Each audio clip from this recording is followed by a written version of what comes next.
नमस्कार दोस्तों, राम राम। आज मैं आप लोगों के लिए एक बहुत ही डरावनी कहानी लेकर आया हूं। गाइस, दिल्ली में एक जंगल है जिसे लोग दिन में देखकर कहते हैं अरे ये तो बिल्कुल नॉर्मल है, लेकिन जैसे ही रात होती है वही जंगल कुछ और बन जाता है। इस जंगल का नाम है संजय वन। जंगल अपने आप में कितना खूबसूरत होता है ना, हरे भरे पेड़, ठंडी हवा और सुकून।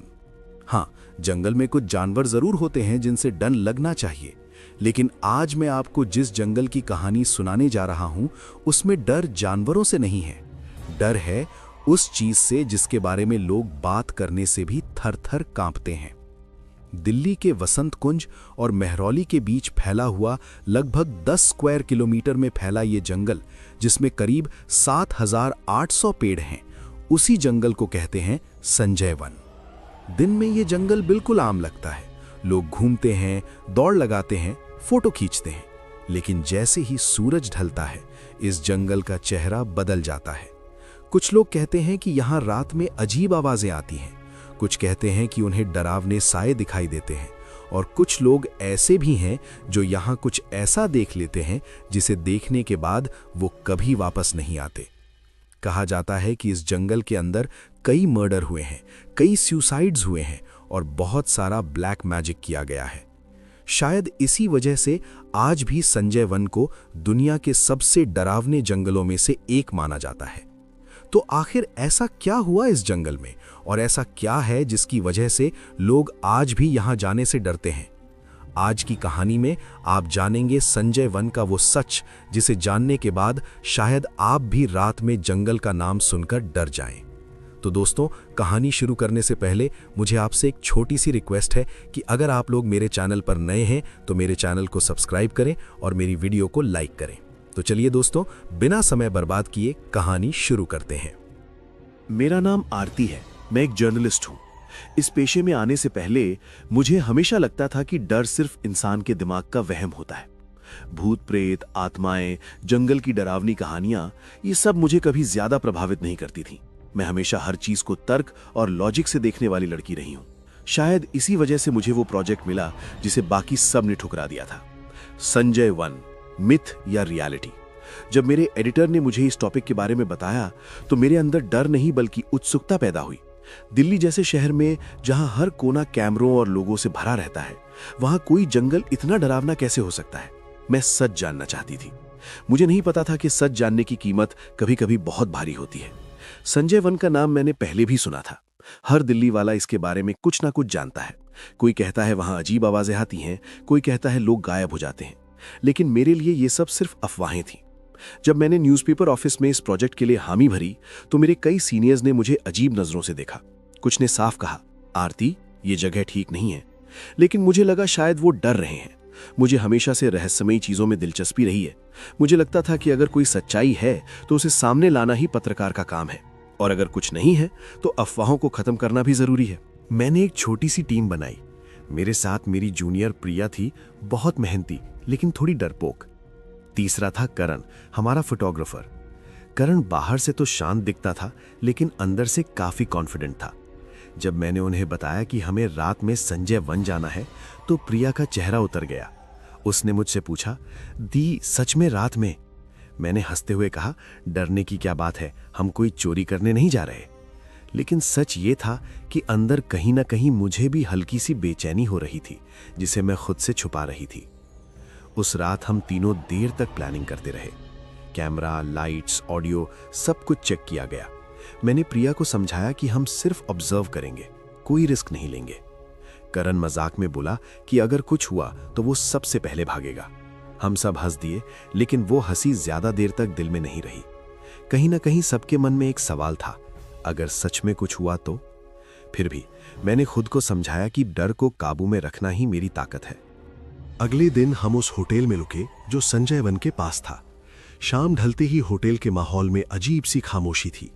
मैंने खिड़की से जंगल की तरफ देखा। दिन में वो बस पेड़ों का झुंड लगता था, लेकिन जैसे जैसे सूरज ढल रहा था वही जंगल भारी और अंधेरा लगने लगा। प्रिया बार बार घड़ी देख रही थी। उसने धीरे से कहा, दी, अगर गेट बंद हो गया तो? मैंने कहा, कोई ना कोई रास्ता निकल ही आएगा। जब हम शाम करीब 6 बजे संजय वन के गेट पर पहुंचे तो गार्ड ने हमें रोक दिया। अंदर जाने की इजाजत नहीं है, उसने सख्ती से कहा। उस पल मेरे दिल में निराशा भर गई। प्रोजेक्ट हमारे हाथ से निकलता दिख रहा था। तभी करण अलग हटकर किसी से फोन पर बात करने लगा। उसके चेहरे पर अजीब सी गंभीरता थी। कॉल खत्म होते ही उसने कहा, थोड़ा इंतजार करो। कुछ ही मिनटों में गार्ड के फोन पर कॉल आया और उसका रवैया बदल गया। गेट खुला। उस आवाज के साथ मेरे अंदर कुछ और भी खुल गया, एक अनजाना डर। जैसे ही हम जंगल के अंदर घुसे, हवा ठंडी हो गई। पीछे से गेट बंद होने की आवाज आई। वो आवाज आज भी मेरे कानों में गूंजती है। कुछ दूर चलते ही हमें पीछे से कदमों की आहट सुनाई दी। प्रिया घबरा गई। जब हम मुड़े तो वही गार्ड हमारे साथ चल रहा था। करण ने बताया कि उसी ने एंट्री दिलवाई है।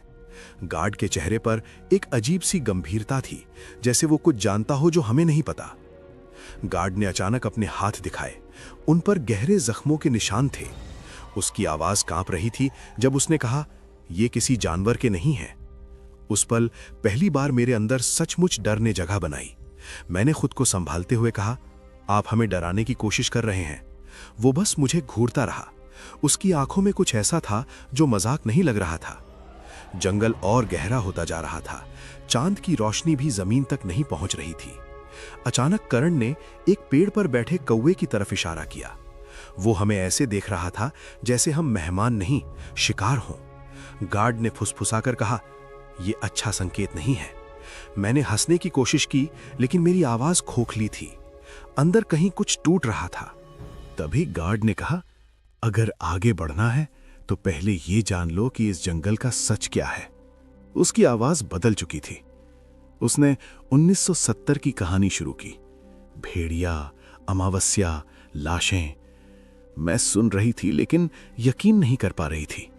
उस पल मुझे नहीं पता था कि ये कहानी सिर्फ कहानी नहीं है, ये एक चेतावनी थी, और हमने उसे नजरअंदाज कर दिया। गार्ड की कहानी सुनते हुए मैं बार बार खुद को समझाने की कोशिश कर रही थी कि ये सब सिर्फ लोक कथाएं हैं। 1970 का जमाना, अंधविश्वास, डर, ये सब बातें मुझे ज्यादा प्रभावित नहीं करती थीं। लेकिन उसकी आवाज में जो डर था वो झूठा नहीं लग रहा था। उसने बताया कि कैसे उस वक्त जंगल के पास काम करने वाले मजदूर अचानक गायब होने लगे थे। कुछ के कपड़े मिले, कुछ के औजार, लेकिन इंसान नहीं। उसने कहा कि हर बार अमावस्या के आसपास ही ये सब होता था। मैं चुपचाप सुन रही थी, लेकिन अंदर कहीं एक अजीब सी बेचैनी घर कर रही थी। मैंने गार्ड से पूछा, अगर इतना खतरनाक है तो आप यहां काम क्यों करते हो? उसने हल्की सी हंसी के साथ कहा, किस्मत। फिर बोला कि जो एक बार इस जंगल को समझ ले वो जिंदा रह सकता है। उसकी बात सुनकर करण ने कैमरा ऑन कर दिया। लाल बत्ती जलते ही मुझे एहसास हुआ कि अब पीछे हटने का कोई रास्ता नहीं है। यह सिर्फ एक कहानी नहीं थी, यह अब हमारी रिकॉर्डिंग बन चुकी थी। हम आगे बढ़ते गए। हर कदम के साथ जंगल और खामोश होता जा रहा था। ना कोई पक्षी, ना कोई कीड़ा, सिर्फ हमारे कदमों की आवाज और हमारी सांसें। प्रिया मेरे बहुत पास चल रही थी। मैंने उसके हाथ की कंपन महसूस की। उसने धीरे से कहा, दी, मुझे ठीक नहीं लग रहा। मैंने उसे हौसला देने की कोशिश की, लेकिन सच ये था कि मेरा खुद का दिल भी तेज धड़क रहा था। अचानक ठंड और बढ़ गई। मुझे लगा जैसे हवा भी भारी हो गई हो। कोहरा धीरे धीरे हमारे चारों तरफ फैलने लगा। करण ने बताया कि कैमरे में फॉग इतना ज्यादा है कि ठीक से रिकॉर्ड नहीं हो पा रहा। गार्ड ने रुककर जमीन की तरफ देखा और बोला, यहां से आगे ध्यान से चलना। उसके चेहरे पर डर साफ दिख रहा था। पहली बार मुझे लगा कि शायद हम सच में किसी ऐसी जगह आ गए हैं जहां हमें नहीं आना चाहिए था। तभी मैंने देखा, दूर अंधेरे में कुछ चमका। पहले मुझे लगा शायद मेरी आंखों का धोखा है, लेकिन फिर वो चमक दो हिस्सों में बंटी हुई दिखी। दो लाल सी चमकती आंखें। वो जमीन के पास नहीं थी, बल्कि काफी ऊपर थीं। मेरा शरीर सुन्न हो गया। प्रिया की चीख गले में ही अटक गई। करण का कैमरा नीचे झुक गया और गार्ड, वो बिल्कुल शांत था। गार्ड ने बहुत धीमी आवाज में कहा, हिलना मत। उस पल मुझे लगा कि सांस लेना भी गुनाह है। वो आंखें हिल रही थीं, जैसे हमें देख रही हों। मेरे दिमाग में सिर्फ एक ही सवाल था, अगर ये सच नहीं है तो फिर क्या है? जंगल की कहानियां, भेड़िया, अमावस्या, सब एक एक करके मेरे सामने घूमने लगा। अचानक झाड़ियों में हलचल हुई, एक भारी सी परछाई हिली। अब वो आंखें और पास थीं। मुझे उसकी लंबी आकृति का अंदाजा होने लगा। वो इंसान जैसा नहीं लग रहा था, मेरे पैर जैसे जमीन में गड़ गए थे। गार्ड ने अचानक कहा, अब, और हम सब पीछे की तरफ मुड़े। हम भागने लगे पूरी ताकत से। शाखाएं हमारे चेहरे से टकरा रही थीं। पीछे से भारी कदमों की आवाज आ रही थी। वो हमारे बहुत करीब था। मैंने पलटकर देखने की हिम्मत नहीं की, बस भागती रही। प्रिया रो रही थी। करण बार बार पीछे देख रहा था। मुझे पहली बार एहसास हुआ कि ये सिर्फ डरावनी कहानी नहीं, ये मौत के बहुत करीब का अनुभव है। तभी गार्ड ने अपने बैग से कुछ निकाला और पीछे फेंक दिया। मुझे नहीं पता वो क्या था, लेकिन उस पल पीछे की आवाज रुक गई। हमने रुकने की हिम्मत नहीं की। सामने दूर दूर तक बस अंधेरा था, लेकिन कहीं ना कहीं गेट की उम्मीद थी। मेरे फेफड़े जल रहे थे, लेकिन पैर रुक नहीं रहे थे। कुछ ही मिनटों बाद हम गेट के बाहर थे। जैसे ही हमने सीमा पार की, वो आवाजें रुक गईं। मैंने पीछे मुड़कर देखा, अंधेरा वहीं था, लेकिन वो हमारे साथ नहीं आया। हम जमीन पर बैठ गए, हांफते हुए। उस पल मुझे समझ आ गया कि संजय वन की कहानियां सिर्फ कहानियां नहीं हैं, और ये तो बस शुरुआत थी। हम तीनों काफी देर तक गेट के बाहर जमीन पर बैठे रहे। मेरी सांसें अभी भी कंट्रोल में नहीं आ रही थीं। हाथ कांप रहे थे। दिल इतनी तेज धड़क रहा था कि कानों में उसकी आवाज गूंज रही थी। मैं बार बार खुद से यही पूछ रही थी, जो हमने देखा वो क्या था? अगर वो सिर्फ जानवर था तो उसकी आंखें इतनी ऊपर कैसे थीं? और अगर वो जानवर नहीं था तो फिर? मैंने उस सवाल को वहीं रोक दिया, क्योंकि उसका जवाब सोचने की हिम्मत मुझ में नहीं थी। प्रिया पूरी तरह टूट चुकी थी। वो रोते हुए बस यही बोल रही थी कि वो दोबारा उस जंगल का नाम भी नहीं सुनना चाहती। करण चुप था, जो मेरे लिए सबसे डरावनी बात थी। करण हमेशा मजाक करता था, हालात को हल्का रखता था, लेकिन उस वक्त उसकी आंखों में डर साफ दिख रहा था। गार्ड ने हमें पानी दिया और बोला, आप लोग बच गए, यही बहुत है। उसके ये शब्द मेरे दिमाग में अटक गए। बच गए यानी और लोग? मैंने गार्ड से पूछा, क्या कभी कोई वापस नहीं आया? उसने मेरी तरफ देखा और बोला, कुछ आए हैं, लेकिन वैसे नहीं जैसे गए थे। ये सुनकर मेरे शरीर में सिहरन दौड़ गई। उसने बताया कि कई लोग जंगल से बाहर तो आ गए, लेकिन उनकी आंखों में कुछ मर चुका था। कोई बोलता नहीं था, कोई रातों में चीखता था, कुछ तो पागल खाने तक पहुंचे। उस वक्त मुझे एहसास हुआ कि मौत सिर्फ सांस रुकने का नाम नहीं है। सुबह जब हम मिले तो किसी ने भी रात की बात नहीं की। शायद हम सब डर रहे थे कि अगर बोल दिया तो वो सच हो जाएगा। ऑफिस से कॉल आ रही थी, एडिटर रिपोर्ट चाहता था, लेकिन मैं क्या लिखती कि हमने क्या देखा? कौन मानेगा? भेड़िया, लाल आंखें। मैंने पहली बार महसूस किया कि कुछ सच्चाइयां इतनी भारी होती हैं कि कागज भी उन्हें सह नहीं पाता। हमने तय किया कि एक बार फिर उस गार्ड से मिलेंगे, शायद वो कुछ और जानता हो। जब हम गेट के पास पहुंचे तो वहां एक अलग ही माहौल था। वही गार्ड नहीं था। दूसरे गार्ड ने बताया कि वो अचानक गायब हो गया है। न छुट्टी ली, न इस्तीफा दिया, बस नहीं आया। मेरे पैरों तले जमीन खिसक गई। क्या जंगल ने उसे वापस बुला लिया था? उस पल मुझे समझ आ गया कि ये मामला अब न्यूज़ स्टोरी से बहुत आगे निकल चुका है। ये जंगल किसी को भी अपनी सच्चाई आसानी से बाहर नहीं ले जाने देता। जो जान जाता है वो या तो चुप हो जाता है या गायब। मुझे अपने अंदर एक अजीब सी जिम्मेदारी महसूस हुई। डर के बावजूद मुझे सच बाहर लाना था। मैंने उस रात अपनी डायरी में लिखा, संजय वन खत्म नहीं हुआ है, वो इंतजार करता है, और जो उसे चुनौती देता है वो हमेशा सुरक्षित नहीं रहता। मुझे नहीं पता था कि आगे जो होने वाला है वो इस डर से भी बड़ा होगा, क्योंकि जंगल अब हमें छोड़ चुका था। यह शायद नहीं। गार्ड के अचानक गायब हो जाने के बाद मेरे मन में एक ही सवाल घूम रहा था, क्या वो सच में भाग गया था या जंगल उसे वापस ले गया? मैं उस दिन पूरे समय बेचैन रही। करण ने सुझाव दिया कि हमें अब स्टोरी को यहीं खत्म कर देना चाहिए। प्रिया तो पहले ही चाहती थी कि हम दिल्ली छोड़ दें, लेकिन मेरे अंदर कुछ और चल रहा था। डर के साथ साथ अब गुस्सा भी था। अगर संजय वन सच में इतना खतरनाक है तो क्यों कोई खुलकर इसके बारे में बात नहीं करता? क्यों हर बार सच्चाई दबा दी जाती है? मैंने अपने एडिटर से बात की और उसे आधा सच बताया। मैंने कहा कि हमने जंगल में कुछ अजीब अनुभव किया है और मैं इस पर और रिसर्च करना चाहती हूँ।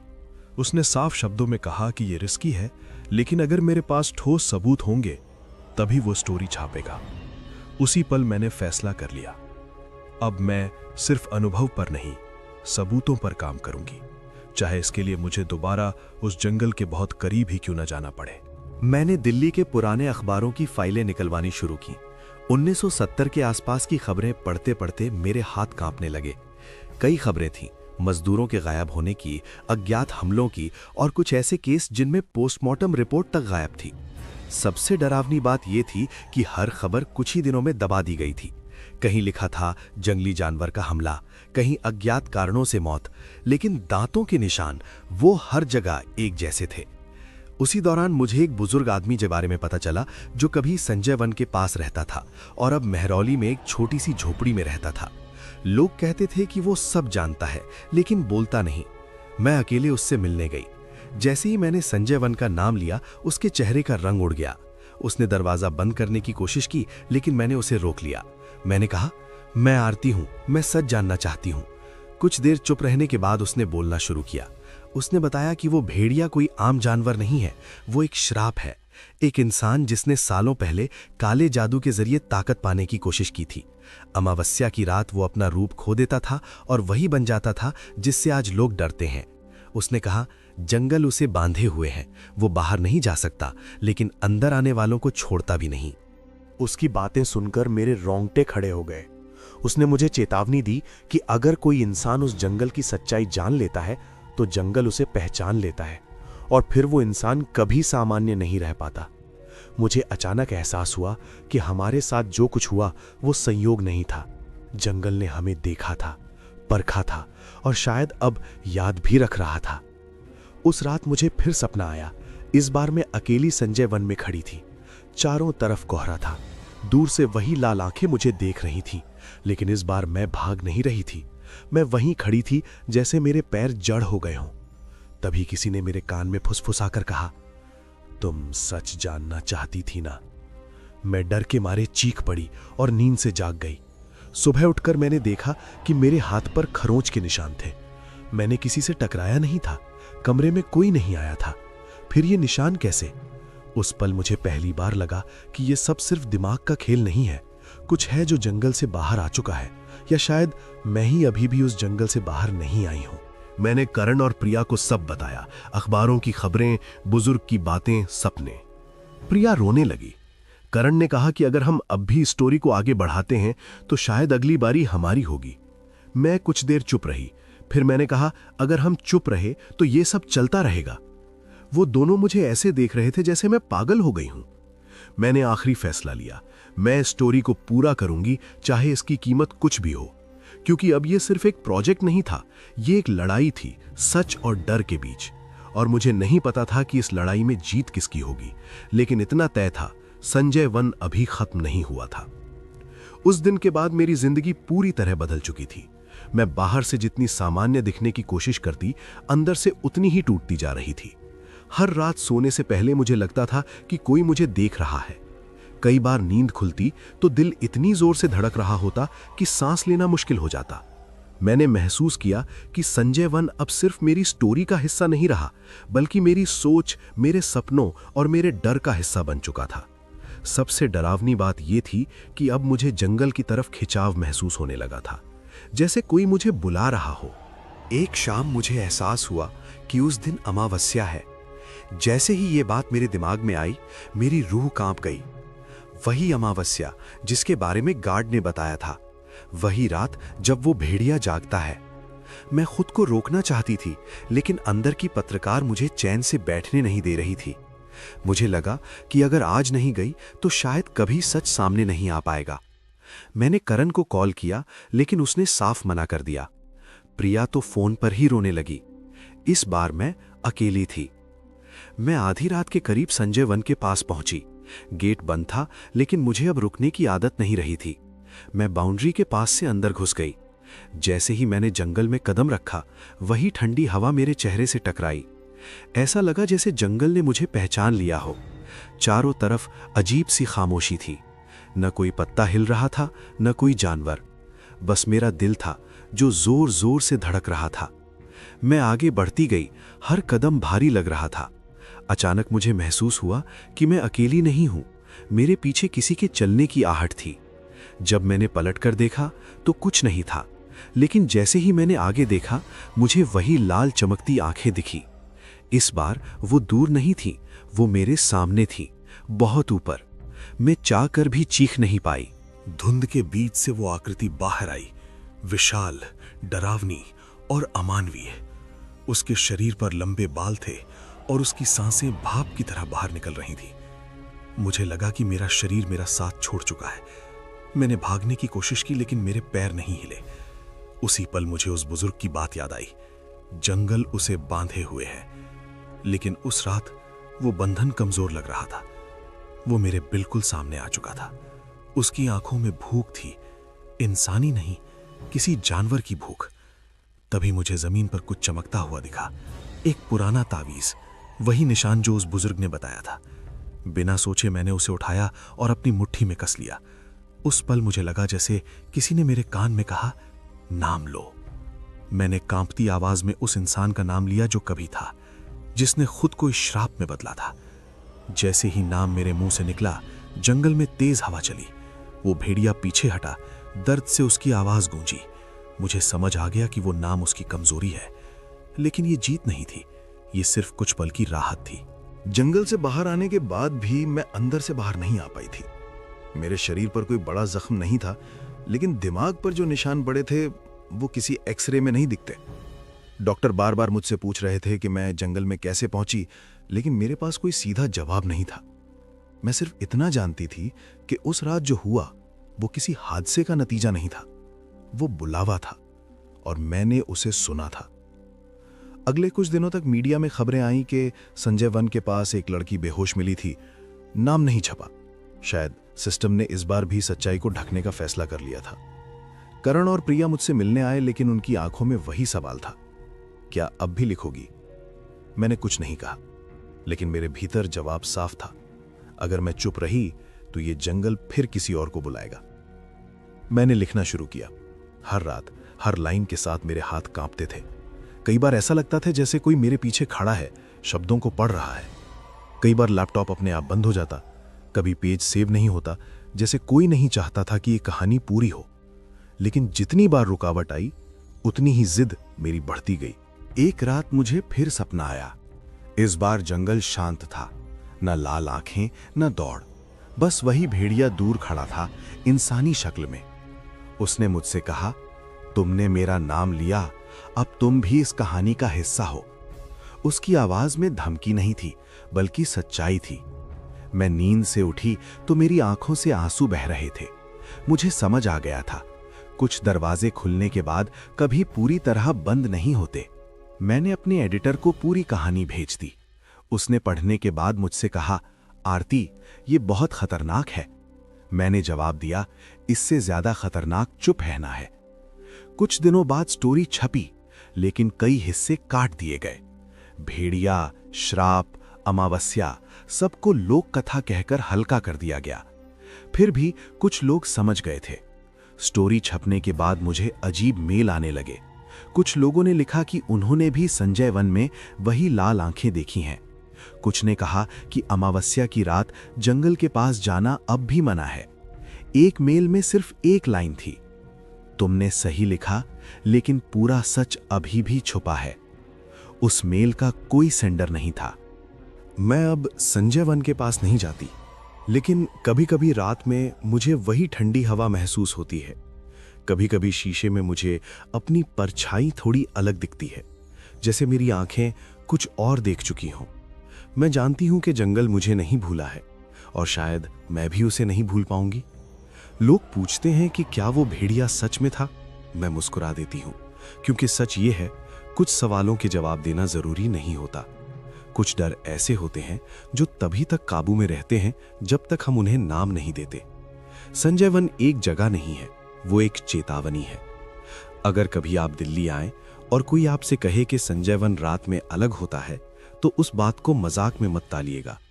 हो सकता है वो डर नहीं फैला रहा हो, बल्कि आपको बचाने की कोशिश कर रहा हो, क्योंकि कुछ जंगल इंसानों के लिए नहीं होते और कुछ सच सबके लिए नहीं।